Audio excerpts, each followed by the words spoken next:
Hello दोस्तों, RSS क्या है? एक हिंदुत्ववादी संगठन, एक राजनीतिक संगठन, देश को तोड़ने वाली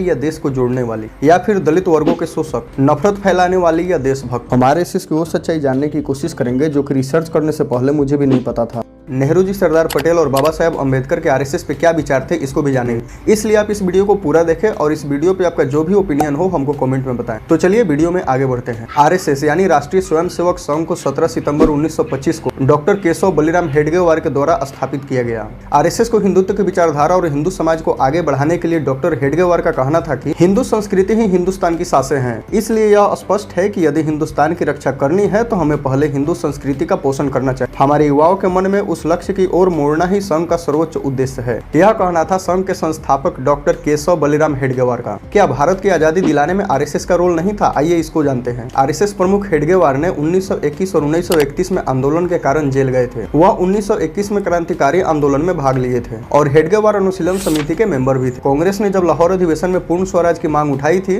तो आरएसएस के सभी शाखाओं में इसको सेलिब्रेट किया गया था और मिठाइयां भी बांटी गई थी। अरुण आनंद, जो कि आरएसएस पे 2 बुक लिख चुके हैं, वह बताते हैं कि आरएसएस के स्वयंसेवकों ने 1942 में क्विट इंडिया मूवमेंट के टाइम महाराष्ट्र के विदर्भ क्षेत्र के चिमूर के स्वयंसेवकों ने रमाकांत पांडे की लीडरशिप में आंदोलन किया और वह आंदोलन हिंसक हो गया जिसमें कुछ ब्रिटिशर्स मारे गए। अभी आरएसएस के कारनामे पर आगे बात करेंगे। 1942 में ही आरएसएस को इस बात के लिए भी क्रिटिसाइज किया जा रहा था क्योंकि आरएसएस ने खुल करके अंग्रेजों का विरोध नहीं किया। और द प्रिंट के रेवाथी कृष्णन के लिखे गए आर्टिकल में यह भी है कि 1942 में ही एक जगह के स्पीच में गोलवलकर ने स्वयंसेवकों से कहा था कि वह गांधी जी के नेतृत्व वाले क्विट इंडिया मूवमेंट में भाग न लें। उन्होंने कहा था कि अंग्रेजों के खिलाफ लड़ना आरएसएस का मुख्य उद्देश्य नहीं है। और ऐसा भी कहा जाता है कि उस समय आरएसएस के स्वयंसेवक गांधी जी के क्विट इंडिया मूवमेंट में भाग लेने के लिए तैयार थे। शायद इसी का नतीजा है कि विदर्भ में स्वयंसेवकों ने आंदोलन किया था। तो यह भी एक सच्चाई है। वैसे आरएसएस कहता है कि वह भारत की आजादी में भूमिका निभाई है। तो आपका क्या कहना है? आपके रिसर्च के अनुसार हमको कमेंट में जरूर बताइएगा कि आरएसएस का कितना योगदान है भारत की आजादी में और उस समय के पॉलिटिशियन के आरएसएस पे क्या विचार थे। 1947 में जब गांधी जी गुरु गोलवलकर से मिले थे तो उन्होंने गोलवलकर से पूछा था कि हमने सुना है कि मुसलमानों के हत्या में आरएसएस भी सम्मिलित है। तो गोलवलकर ने उनसे बोला था कि आरएसएस का लक्ष्य मुसलमानों को मारना नहीं है, उन्हें केवल हिंदुस्तान की रक्षा करनी है। उसके बाद 1948 में नाथूराम के द्वारा गांधी जी की हत्या कर दी गई।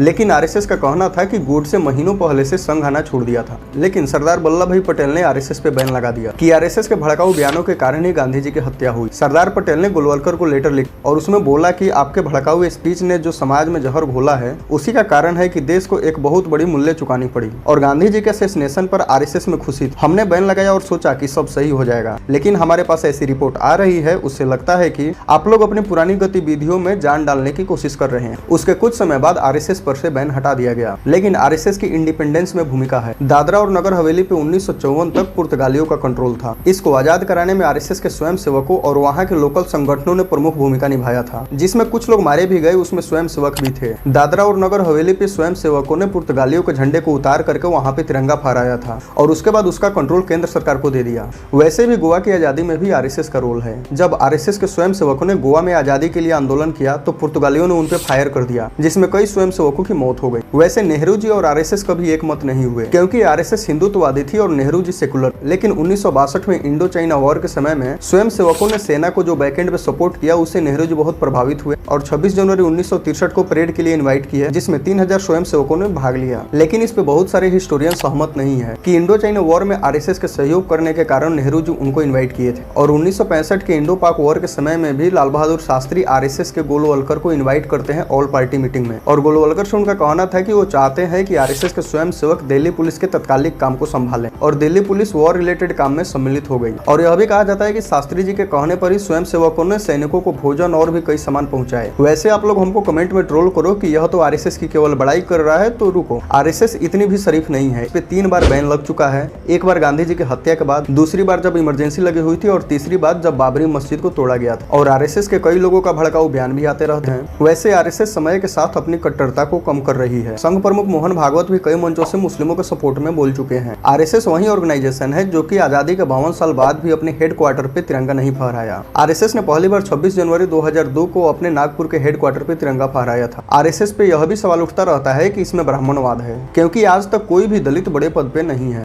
भंवर मेघवंशी, जो कि आरएसएस में स्वयं सेवक रह चुके हैं, वह कहते हैं कि भले ही आरएसएस कहता है कि हम सामाजिक संगठन है, यहाँ सब कोई बराबर है, हम सब एक हैं, लेकिन जब वह कार्यक्रम से लौट रहे थे तो भंवर के घर पे भोजन बना हुआ था, लेकिन वहाँ पे वो लोग भोजन नहीं किए क्योंकि वो दलित ग्रहण कीजिए। तो उनमें से एक सेवा भारती के जो जिलाध्यक्ष थे नंदलाल, वो मुझे एक तरफ ले गए और मुझे कहा कि बंधु, आप तो समझते हैं कि अभी अपना हिंदू समाज इतना समरस नहीं हुआ है, तो हम तो खा लेंगे आपके यहाँ, हम तो कभी भी खा सकते हैं, आपके साथ एक थाली में खा सकते हैं, लेकिन ये जो साधु संत आए हैं इनको थोड़ा संकट रहेगा, तो आप ऐसा कीजिए कि पैक करके दे दीजिए। खाया नहीं उन्होंने। वहाँ एक वैद्य राम स्वरूप शर्मा के घर में उन्होंने रात 10 बजे पहुंच करके खाना बनवाया।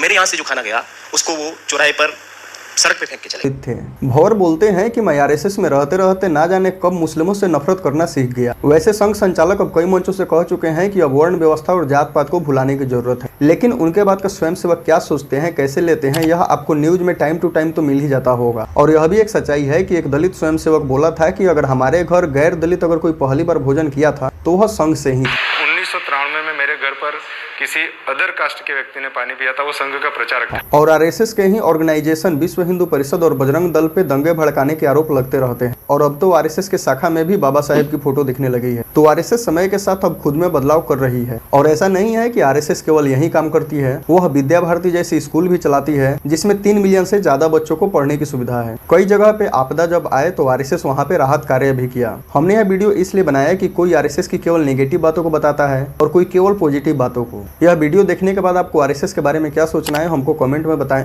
और यह वीडियो पसंद आया तो हमारे चैनल को सब्सक्राइब कीजिए और इस वीडियो को शेयर जरूर कीजिए। बहुत बहुत धन्यवाद।